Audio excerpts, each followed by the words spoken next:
ခါတော့ကစကြဝဠာကြီးရဲ့အလဲပဟိုမှာရှိတဲ့နေမင်းကြီးကဂျိုးညီနောင်တွေကိုထမင်းစားပွဲဖိတ်ကြွေးတဲ့နေမင်းကြီးကအရန်တောက်ပါဒီအရှိန်အဝါကြီးတော့ဂျိုးဒီအားလုံးကသူ့ကိုကြောက်ကြတယ်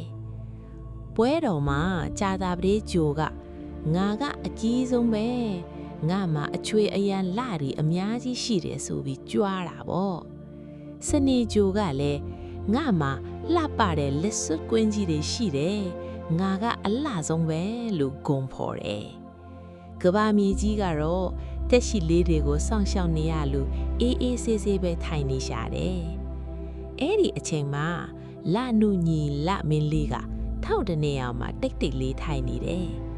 သူကတခြားဂျိုတွေလိုအယောင်အဝါလည်းမရှိဘူးသူ့ကိုယ်ပိုင်အလင်းရောင်လည်းမရှိဘူးလေ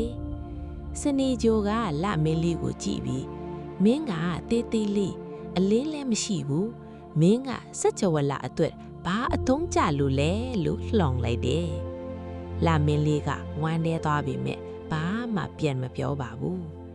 ညရောက်တဲ့အခါနေမင်းကြီးကအိတ်ဆက်အနားယူသွားတယ်စကြဝဠာကြီးတစ်ခုလုံးမှောင်အတိကျသွားတာပေါ့အဲ့ဒီအချိန်မှာလမင်းလေးကနေမင်းကြီးစီကရသမျှအလင်းရောင်လေးကိုယူပြီးကဘာမြေကြီးကိုဖြည်းဖြည်းချင်းလင်းထိန်စေခဲ့တယ်ခရီးသွားနေတဲ့သူတွေအမောင်ထဲမှာကြောက်နေတဲ့ခလီးလေးတွေဟာလမင်းရဲ့အလင်းကြောင့်လမ်းမြန်သွားကြရတယ်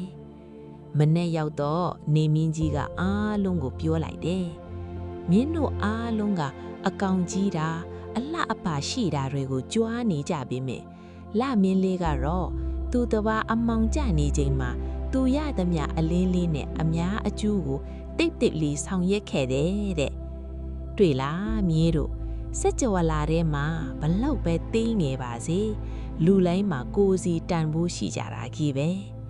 ကိုယ်မှာရှိတာလေးနဲ့သူတစ်ပါးကိုကူညီတတ်တဲ့စိတ်ကအကြီးမားဆုံးအလင်းရောင်ပဲပေါ့ဒါကြောင့်မြေးကိုလေသူများထက်တာတာမတာတာထက်သူတစ်ပါးကိုကူညီနိုင်တဲ့သူဖြစ်အောင်ကြိုးစားရမယ်နော်